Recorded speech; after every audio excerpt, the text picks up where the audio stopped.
बिस्मिल्लाहिर्रहमानिर्रहीम अस्सलाम वालेकुम। और आज की वीडियो आप लोगों के लिए how to make and prepare your exams preparation. ठीक है, एनुअल एग्ज़ाम्स आपके स्प्रिंग 2024 के अभी स्टार्ट हैं और आपने एग्ज़ाम्स की प्रिपरेशन किस तरह से करनी है। बहुत से स्टूडेंट्स ने मुझे कमेंट में कहा हुआ था, तो आज ये वीडियो जो है इसी से रिलेटेड होगी और बाकी ये जो प्रॉस्पेक्टस और ये क्वेश्चंस हैं इनके आंसर इंशाल्लाह एंड ऑफ वीडियो में दूंगा। अभी एग्ज़ाम की प्रिपरेशन किस तरह से करनी है, बहुत से नए तालिब इल्मों को, पुराने तालिब इल्म को जो है उनको नहीं पता होता। ठीक है, जो सीनियर्स हैं वो आपको कुछ गाइड कर देते हैं, कुछ जो होते हैं वो आपको मिसगाइड भी कर रहे होते हैं। तो मैं आपके साथ वही टैक्टिक्स एग्ज़ामिनेशन की शेयर करूंगा जो मैंने पर्सनल ऑब्जर्वेशन है, यानी कि मैं पर्सनली प्रैक्टिकली गुजर चुका हूँ इस्लामिक इकबाल ओपन यूनिवर्सिटी के एग्ज़ामिनेशन सिस्टम से। तो मैं आपको जो है वो वही ट्रिक्स दूंगा, ठीक है, जो कि कहीं भी आप लोगों को नहीं मिलेंगी। अच्छा, एग्ज़ाम शुरू करने से पहले मैं आपको एक चीज़ बता रहा हूँ। आपने सबसे पहले अपने कोर्स हिस्ट्री में जाके आप लोगों ने क्या क्या देखना है, इनरोलमेंट पोर्टल में अपने, ठीक है। अब मैं जैसे कोर्स हिस्ट्री में आ गया और यहाँ से मैंने कोर्स देख लिया, जैसे पब्लिक रिलेशन। ठीक है, अब मैंने पहली किताब का नाम देखना है, पब्लिक रिलेशन है, कोड है 451। अच्छा, अब मैंने यहाँ से जाके इसकी किताब डाउनलोड कर लूँगा। ठीक है, यहाँ से मैंने बुक्स के सेक्शन में चला गया हूँ। ठीक है, यहाँ से मैं बीए सेलेक्ट कर लेता हूँ, ये बीए का ही कोड है, बैचलर एसोसिएट डिग्री। ठीक है, इसको मैं चेक करके क्लिक करके सबमिट के बटन पर क्लिक। एक्सट्रीमली सॉरी यार, वो जो बुक ऊपर वाली थी जो मैं अभी डाउनलोड कर रहा था पब्लिक रिलेशन की, वो तो भाई 600-700 MB की थी। यूनिवर्सिटी से मेरी हम्बल रिक्वेस्ट होगी कि काइंडली इतनी ज़्यादा बड़ी बुक्स का साइज़ मत रखें। 20-30 MB से मैक्सिमम ज़्यादा आप रखेंगे तो वो स्टूडेंट के लिए मसला बन जाता है डाउनलोड करने में। अब ये देख रहे हो 623 MB की ये किताब है। अब पता नहीं कौन सी इतनी मोटी किताब है कि 600 MB पर चली गई है। तो मैक्सिमम जो है ना वो साइज़ कम होता है इसका, तो कोशिश ये करेंगे कि कम वाली। अब ये कम वाली मुआशियात है, इकनॉमिक्स है, और मुआशियात इकनॉमिक्स की मैंने किताब फॉर एग्जांपल डाउनलोड कर ली। ठीक है, अब इसमें सबसे पहली चीज़ आप लोगों ने आ जानी है, वो आ जाने हैं इसके कोर्स कंटेंट की तरफ। ठीक है, अब ये कोर्स कंटेंट में आप लोग आ जाओ तो यहाँ पर अब आप देखते हो कि चैप्टर्स दिए हुए हैं। ठीक है, 1 2 3 4 18 चैप्टर्स हैं। ठीक है, अब हमने क्या करना है, दूसरा काम हम लोगों ने ये करना है, हमने यहाँ पर गूगल में आ जाना है और हमने इस बुक का कोड कॉपी करना है। ठीक है, और आप स्टूडेंट सभी से मैं कहूँगा काइंडली जिस बच्चे का जो पेपर हो रहा है वो उसने पास्ट अपने पेपर को फेसबुक पर जो है वो EIUU का ग्रुप भी मैंने बनाया है। ठीक है, आपने ग्रुप के अंदर ज़रूर पेस्ट करना है ताकि आपका जो अगले सेमेस्टर वाले बच्चे होंगे सारे बच्चे इसी तरह पेस्ट करेंगे तो क्वेश्चन पेपर एक गाइडलाइन सारे बच्चों को मिल जाती है। ठीक है, वो गाइडलाइन के ज़रिए जो है ना वो पेपर इजीली बच्चे कर सकते हैं। अब जैसे इस पर ये अलाउ ऐड ब्लॉकर, ये मेरा ऐड ब्लॉकर को इसने पकड़ लिया है, इसको हम छोड़ देते हैं, हम इसको देख लेते हैं। ये वाले ये 2 पेपर्स हैं। अच्छा, आप लोगों ने पेपर खोल लेना है। अब जब मैक्सिमम बच्चे यहाँ पर एक चीज़ मैं आपको बताऊं कि यहाँ पर ना दोनों पेपर यानी कि इंग्लिश और उर्दू दोनों आप कर सकते हो, दोनों में अटैम्प्ट कर सकते हो। ठीक है, डाउनलोड दिस इमेज, ये मैंने इमेज डाउनलोड कर ली है। ठीक है, उसके बाद अब मैं इसको थोड़ा सा जूम कर लेता हूँ तो यहाँ पर मैं आपको दिखा रहा हूँ, यहाँ पर इंग्लिश और उर्दू दोनों में है। हो सकता है आपको जस्ट इंग्लिश में मिल जाए, हो सकता है उर्दू में मिल जाए। तो अगर इंग्लिश में हो तो किसी से कह दीजिएगा कि वहाँ पर आपको सेंटर में क्वेश्चंस को एक्सप्लेन कर दें। अगर सेंटर अच्छा होगा तो वो एक्सप्लेन कर देंगे। पहली चीज़ आप देख रहे हो कि 8 सवाल हैं। ठीक है, अब मैं आ जाता हूँ किताब में। किताब में कितने चैप्टर्स हैं, यहाँ पर बुक में चैप्टर्स हैं 18। ठीक है, अब 18 का मतलब 8 8 16, मतलब 2 चैप्टर्स में से एक सवाल बनेगा। ठीक है, सबसे पहला का मोस्ट इम्पॉर्टेंट, ज़्यादातर के 8 चैप्टर होंगे तो मैक्सिमम होता यही है कि 8 चैप्टर्स में से ही सवाल बनते हैं। ठीक है, अब 8 चैप्टर में से सवाल किस तरह से बनते हैं वो भी मैं आपको दिखा देता हूँ। अभी मैंने दूसरा पेपर नहीं देखा लेकिन आपको जनरल कंसेप्ट बता रहा हूँ। आपने कोशिश ये करनी है कि पहले इनको एक दफ़ा अच्छे तरीके से रीड आउट करो, यानी कि माशरती तरक्की और तरक्की, उसके बाद माशरती तरक्की क्या चीज़ होती है, मनसूबाबंदी क्या चीज़ होती है, पाकिस्तान में मुआशी मनसूबाबंदी क्या चीज़ होती है, मसाले आबादी क्या है, ज़राई पैदावार क्या है, निज़ाम अराज़ी क्या है, ज़राअत के लवाज़मात क्या हैं, ये सारे को आप एक दफ़ा जो है ना इसको रीड कर लेना है, ठीक है। अब रीड करने के बाद आ जाएंगे हम पहले चैप्टर की तरफ। आप लोगों में से वो बच्चे जिन्होंने अपनी असाइनमेंट खुद बनाई हैं, और मैं ये चीज़ हमेशा कहता हूँ कि अपनी असाइनमेंट खुद बनाओ, उनके लिए पेपर बिल्कुल हलवा होगा। और जिन बच्चों ने खुद नहीं बनाई और बहुत सी मजबूरियाँ दिखाई हैं, असल में हम लोग क्या है, हम लोग आलसी हो गए हैं, ठीक है। मैं आपको सीरियस बताऊं कि हाँ, हर बंदे जो है ना जिसके काम आसान हो गया है बनिस्बत पहले मुश्किल थे, अब आसान होते जा रहे हैं, लेकिन हम लोग आलसी हो गए हैं, ठीक है। इसी आलसीपन की वजह से जो है वो हम लोग मेहनत नहीं कर रहे होते। हम कहते हैं हमें पका पकी चीज़ मिल जाए, पका पकाया हलवा मिल जाए, पर बनी बनाई असाइनमेंट्स मिल जाएँ, ठीक है, और हमारा एंड पे पेपर में भी अच्छे नंबर आ जाएँ, तो वो दोनों चीज़ें इकट्ठी नहीं हो सकती, ठीक है। अगर तो आपने असाइनमेंट्स खुद से बनाई हैं तो आपके लिए कोई मुश्किल नहीं होगा, ठीक है। अब आप लोगों ने क्या करना है, आप लोगों ने इन हेडिंग्स को माइंड में रखना है, ठीक है, और आपने खुद से लिखना शुरू करना है। मिसाल के तौर पे माशरती तरक्की क्या चीज़ होती है, ठीक है। माशरती तरक्की पर मैं जैसे मेरे पस मंज़र में आता है कि माशरे में तरक्की से मुराद ये है कि लोगों का रहन सहन बेहतर हो, लोगों के पास खाने पीने को हो, ठीक है, उसके बाद रिहाइश हो, उसके बाद जो है उसके जो basic food and necessities need और वांट्स जो है ना उनकी वो पूरी हों, ठीक है। वो चीज़ आ जाती है माशरती तरक्की में, ठीक है। उसके बाद आ जाता है तरक्की पजीर और तरक्की याफ्ता ममालिक में क्या फ़र्क है, ठीक है। ये अब तरक्की पजीर इस पे फ़र्क देख लो। अच्छा, इसमें आपने अब मैक्सिमम आपके 3 टॉपिक्स हैं, ठीक है। इन 3 टॉपिक्स को आपने ब्रीफली पढ़ लेना है, ठीक है। उसके बाद आपने पूरी बुक को एक दफ़ा रीड आउट करना है। आपने कुछ भी नहीं करना, रीड आउट से मुराद ये है कि आपने इसको पूरी किताब को पढ़ना है, ठीक है।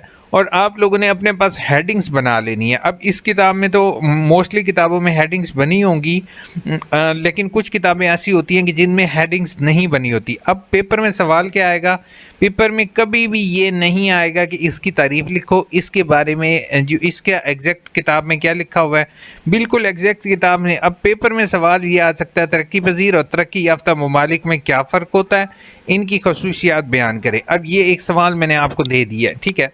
तो ये इस तरह के सवाल जो आपके टाइटल्स में होंगे ये आएंगे। अब उसमें आप नीचे ये जो पॉइंट्स लिखे हुए हैं आप इन्हीं पॉइंट्स को एक्सप्लेन करोगे, ठीक है। इसमें तवाज़ुन अदायगी, ठीक है, बार्टर सिस्टम शुरू में होता था वो किस तरह से, अब ये असल में मैंने इंग्लिश में पढ़ी हुई है, इसलिए मैं आपको उसकी जो इंग्लिश स्टेटमेंट्स हैं वो मैं आपको बता रहा हूँ। अच्छा, अब दूसरा काम आप लोगों ने ये करना होता है बेटा कि आपको जो भी किताब मिले वो उर्दू में हो, ठीक है, और तो उसके साथ इंग्लिश या उर्दू लिखी होगी, तो आप लोगों ने कोशिश ये करनी है कि उसकी इंग्लिश भी लाजमी पढ़नी है। जैसे economics development and development gap.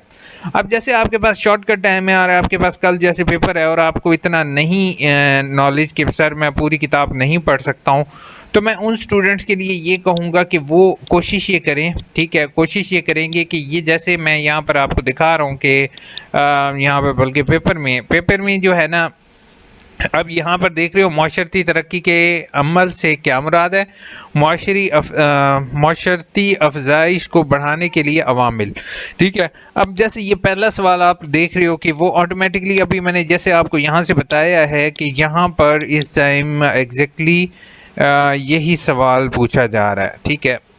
यहाँ पर तो आप लोगों ने कोशिश ये करनी है कि इनके पॉइंट्स आप लोग लिख लोगे और पॉइंट्स को माइंड में रखना है, ठीक है।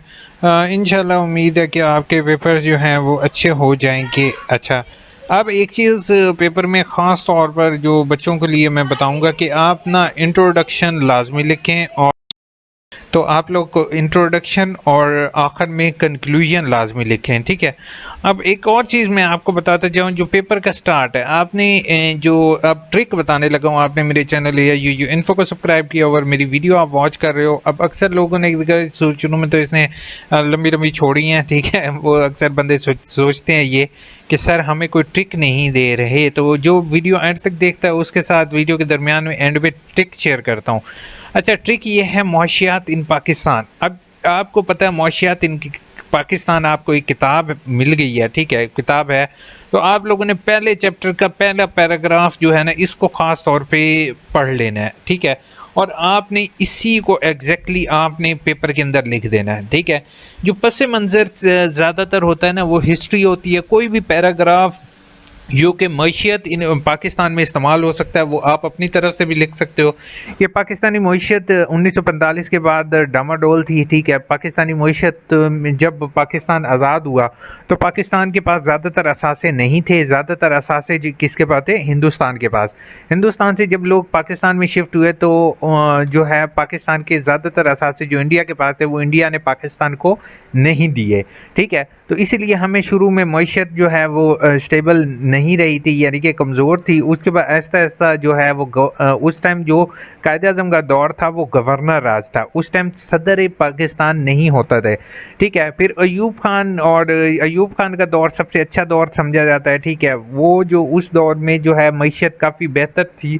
बाकी जो डिक्टेटरशिप वाला दौर होता है उसको ज़रा कोशिश किया करो, डिक्टेटर से मुराद गवर्नमेंट का जो आर्मी कंट्रोल करती है उसको थोड़ा सा आप कहा करो कि वो उसमें स्टिकनेस होती है, कंट्रोल एक बंदे के हाथ में होता है, ठीक है। बाकी जो कंट्रोल होता है वो दूसरों के होता है, यानी कि जो आम लोग होते हैं, जो गवर्नमेंट होती है, जो आर्मी नहीं होती, दूसरे आम जो होते हैं उसमें अवाम के पास कंट्रोल होता है। तो थोड़ा सा इस बारे में लिख के अपनी तरफ से भी आप थोड़ा सा लिख सकते हो, ठीक है। तो शुरू में पस मंज़र बैक साइड पे आपने लाजमी देना है, जिसमें आपने कोशिश करनी है बताना है कि भाई ये जो है पस मंज़र किस तरह से है, आपकी ये किताब है क्या, ठीक है। तो वो चीज़ें अगर आप लोग लिख कर चले जाओगे, यानी कि लिखने से मुराद ये नहीं है कि बूटियाँ बना के चले जाओ वहाँ पे, आपने पहले से लिख लेना है कि भाई मैं इस किताब के शुरू वाला पैराग्राफ एक में ये लिखूँगा।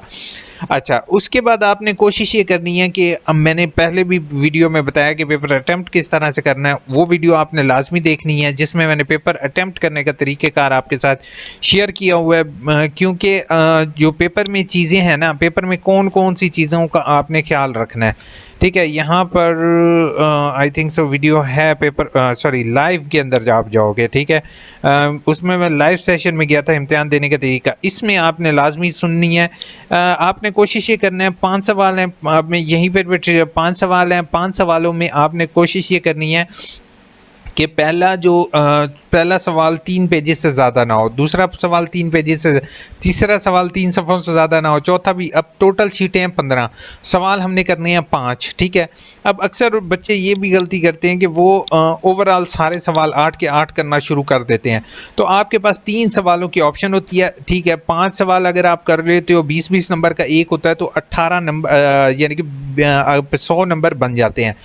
अब कुछ हिस्सा होता है उसका इंट्रोडक्शन का, कुछ मेन बॉडी का और कुछ कंक्लूजन का। अब अक्सर बच्चे कंक्लूजन नहीं लिखते, मेन बॉडी नहीं लिखते, मेन बॉडी लिखते जाते हैं और बड़े बड़े पॉइंट्स करके लिख जाते हैं, सफ़े भर रहे होते हैं।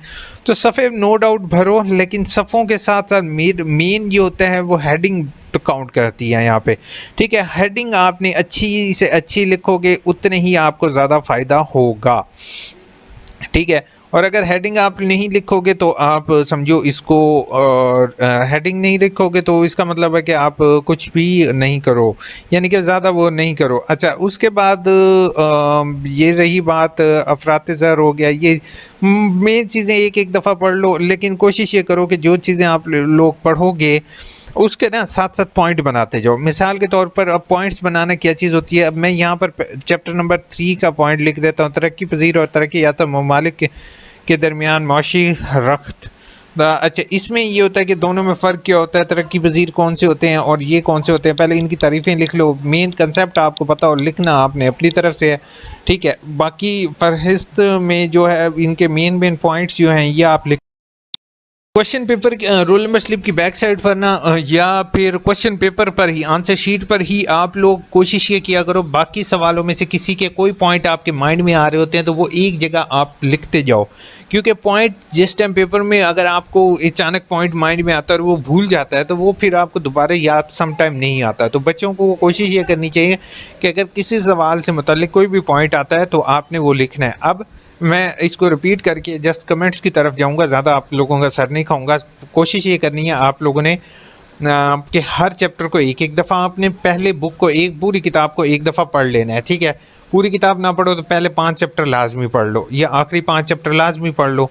अच्छा, उसके बाद आपने क्या करना है, पास पेपर को डाउनलोड करना है। पास पेपर के अंदर जो भी सवाल होंगे उस सवालों को किताब की मदद से आपने हल करने की कोशिश करनी है। पेपर से 1 दिन पहले 2 दिन पहले आपने कोशिश ये करनी है, लिखने की प्रैक्टिस कर लेनी है ताकि हाथ की रवानी जो है वो फिर से आ सके, क्योंकि एंड टाइम पे आपको हाथ से जो है हाथों में पेन शुरू हो सकता है और हाथ सही तरह से लिखना, वर्ड्स को लिखना भूल सकते हैं। अच्छा, वो आपने कर लिया। अब उसके बाद पेपर डे में आपने कोशिश ये करनी है कि हेडिंग्स को लाजमी याद रख लेना है, ठीक है।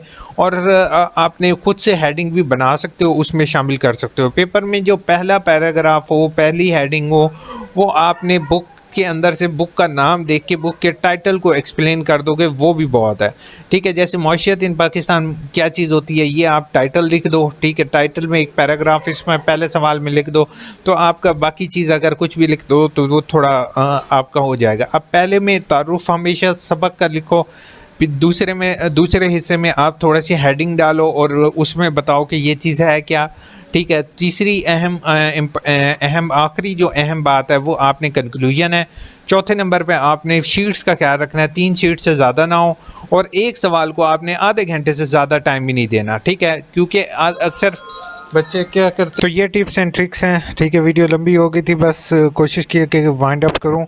तो ये आपने टिप्स और ट्रिक्स को फॉलो करना है, ठीक है। इंशाल्लाह अल्लाह बेहतर करेगा। हर चैप्टर में से एक सवाल लाजमी बन जाता है, ठीक है। जनरल क्वेश्चन रहेंगे, किसी भी पास पेपर से आपको क्वेश्चन नहीं मिल सकते, ये बात अपने माइंड में डाल लें, ठीक है। अलबत्ता पास पेपर के आपको ये आइडिया मिल जाएगा कि किस तरह का सवाल आ सकता है, ठीक है।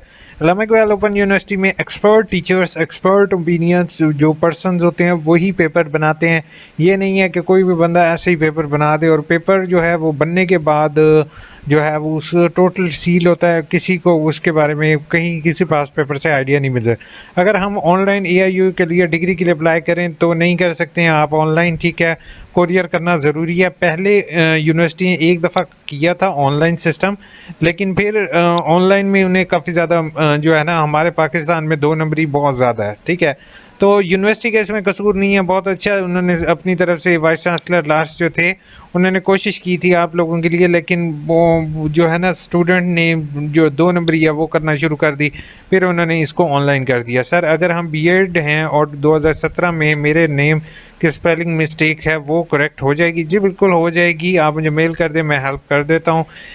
BEd 2 ईयर के लिए कौन सा ऑप्शन है? BA 2 ईयर के लिए ADP का ऑप्शन है। आप हरीम अगर नहीं होता आप मुझे बताओ, मैं आपकी हेल्प कर दूंगा अप्लाई में। BA डिग्री, अच्छा मेरे से कांटेक्ट करने के लिए मेल ID हमेशा मैं ऐसे ही करता हूँ। ये देखो यहाँ पर EIOUINFOO, ठीक है, EIUU इन्फो, ठीक है। उसके बाद EIUU ट्विटर पर, और ये लिंक्डइन, ट्विटर और पिनटेस्ट वगैरह यूज़ नहीं करता हूँ, मेल ज़्यादातर इस्तेमाल करता हूँ। उसके बाद कहता है ब्रदर BA के 4 सेमेस्टर होते हैं? जी बिल्कुल 4 सेमेस्टर होते हैं। मैं जॉब करता हूँ और जॉब सऊदीया में हो गई है। अब मैं फर्स्ट सेमेस्टर की असाइनमेंट तो मेरे सेंड कर दी है, अब एग्ज़ाम 21 अक्टूबर को हैं। तो आप लोगों ने कोशिश ये करनी है कि मैं जॉब करता हूं। और अच्छा, अगर आप सऊदीया चले गए हैं तो अल्लामा इकबाल ओपन यूनिवर्सिटी जो है वो सऊदीया में भी है। आप इंटरनेशनल जो हैं उनसे रब्ता करें, ठीक है। तो वो इंशाल्लाह उम्मीद है कि आपका सेमेस्टर जो है वो आपका इंटरनेशनल में कन्वर्ट हो जाएगा, क्योंकि BA इंटरनेशनल भी है, ये इंटरनेशनल प्रॉस्पेक्टस, ठीक है। ये ओवरसीज़ पाकिस्तानियों के लिए होता है, तो ये प्रोग्राम ओवरसीज़ के लिए है। तो ये ओवरसीज़ डिपार्टमेंट का कॉन्टैक्ट नंबर और मेल है, आप इनसे कॉन्टैक्ट कर लें, इंशाल्लाह होप सो आपका इशू क्लियर हो जाएगा। थर्ड सर्च में जो कि नॉर्मल का चलान डाउनलोड किया है, बट वैलिड डेट 11 अक्टूबर है, मैंने फ़ीस सबमिट नहीं कर सकी, तो क्या अब हो सकती? जी बिल्कुल हो सकती है, लास्ट डेट 24 तक है, आप इंशाल्लाह कर सकते हो। अच्छा, उसके बाद सर अगर फिर भी अगर चलान का इशू है तो मुझे मेल कर दो। सर मैंने फ़ीस जमा हो गई है, मुझे अभी तक AIU का मैसेज नहीं आया। ये बहुत से स्टूडेंट मुझे अगेन एंड अगेन कंप्लेन कर रहे हैं कि सर हमें मैसेज रिसीव नहीं हुआ। तो याद रखिएगा कि मैसेज जो है ना वो सम टाइम कंपनीज़ की वजह से लेट आता है। अलबत्ता आपको मैसेज की ज़रूरत ही नहीं है, आप ऑनलाइन जाके अपना स्टेटस पेड देख लो, ठीक है। दूसरा अपने फाइनेंशियल्स में जाके अपनी फ़ीस देख लो। आपको पहले होता था कंफर्म मैसेज का वेट करना होता था, लेकिन अब कंफर्म मैसेज कोई मायने नहीं रखता। अभी तक नहीं आया, कब तक बुक आएंगी? अच्छा, ये दोनों का सेम ही मेरे ख्याल से क्वेश्चन है, कंफर्म नहीं, इनका मधिया का मेरे ख्याल में मैंने जवाब दे दिया। तो बुक्स का जो है ना, अब पता क्या, स्टूडेंट का एक चीज़ मैं बताऊं, इस पर यूनिवर्सिटी का कसूर नहीं है। स्टूडेंट कहता है मैंने आज एडमिशन सुबह भरा है, शाम को यूनिवर्सिटी मेरे घर किताबें आके दे, तो ऐसा नहीं होता अली राजपूत। एडमिशन भरने के बाद ना तकरीबन आपको काफ़ी टाइम, 1-2 महीने वेट करना पड़ता है। सर क्या बीए के एडमिशन ले लूँ तो पेपर ऑनलाइन होते हैं? अली राजपूत, पेपर ऑनलाइन नहीं होते भाई। कोरोना का टाइम चला गया, आप भूल जाओ कोरोना को, तो कोविड को भूल जाओ, तो वो उस टाइम ऑनलाइन हुए थे और एक ही दफ़ा हुए थे, ठीक है। बाकी अभी तक कोई नहीं है। सर मैंने फ्राइडे में डॉक्यूमेंट सबमिट किया है, चलान मिला है, बट चलान नॉट वैलिड आ रहा है। ये इशू है अब्दुल खालिक, आप मुझे मेल करो ताकि मैं इसको चेक कर सकूं कि क्या इशू है आपका, क्यों इनवैलिड आ रहा है, ठीक है। सर अभी तक एमए एजुकेशन, अच्छा एक चीज़ मैं आपको बताऊं, जैज़ कैश में इशू आ रहा है, आप कोशिश करें जैज़ कैश की जगह कोई और मीन इस्तेमाल करें, इंशाल्लाह आपका हो जाएगा। सर अभी एमए एजुकेशन के एडमिशन कब ओपन हो रहे हैं? 2024 के एमए एजुकेशन के जो है ना, एमए एजुकेशन नहीं हो रहा है, बीएड 1.5 ईयर आप कर ले तो वो एमए एजुकेशन के बराबर है। Sir make a video on how to exam preparation. Abdul Hamid Khan, ये भाई मेरी वीडियो आपके लिए थी, 2 दिन पहले आपने कमेंट किया भाई के लिए, मैंने वीडियो उसी टाइम बना दी। अच्छा, अब मैं ज़्यादा नीचे कमेंट नहीं कर रहा क्योंकि वीडियो बहुत लंबी हो चुकी है। वालेकुम अस्सलाम, डिग्री के लिए अप्लाई किया था, ऑब्जेक्शन तो लगा है सर, एड्रेस मैंने चेंज किया है बट उन्होंने पुराने वाले एड्रेस पर पोस्ट कर दी है, केस नंबर 30 डे के ऊपर हो गया है सर, मुझे दोबारा करवाना पड़ेगा। अच्छा, इसमें अक्सर पहली चीज़ है कि अगर आपके ओल्ड पे है तो वहाँ से जाके रिसीव कर लो, बेहतर है। नहीं तो आपको ऑनलाइन ट्रैकिंग भी शो हो रही है, पोस्ट ऑफिस से ले लो, ठीक है। अगर फिर भी नहीं लिया तो मुझे बता दो। होप सो 1 साल हो गया, आपका इशू क्लियर हो गया होगा। सर 2 चालान सबमिट किए हैं, एक कैंसिल हो गया है, एक अच्छा, जिसकी आप फीस पे करोगे ना, कैंसिलेशन ऑनलाइन को छोड़ दो, जिसकी आप फीस पे करोगे वही एक्सेप्ट होगा। भाई मैंने 2 चालान जमा कराए हैं, एक कैंसिल हो गया है, अब क्या करूँ? कुछ भी नहीं होता। अगर कोई सब्जेक्ट का इशू है तो आप अब मुझे बताओ कि 1 साल पहले की कमेंट, सॉरी मैं आपको जवाब नहीं दे सकता। बीए की असाइनमेंट सप्ली की थी, अब दोबारा एडमिशन भेजना है तो असाइनमेंट दोबारा लिखनी पड़ेगी? जी बिल्कुल, आपने 1 साल पहले किया था तो अब पहले आपको लिखनी पड़ेगी। इस दफ़ा अब से स्टूडेंट को असाइनमेंट दोबारा नहीं लिखनी पड़ेगी क्योंकि रीअपेयर का ऑप्शन आ चुका है। अपना ख्याल रखिएगा, दुआ में याद रखिएगा, चैनल को सब्सक्राइब, वीडियो को लाइक करना नहीं भूलिएगा, दुआ में याद रखिएगा।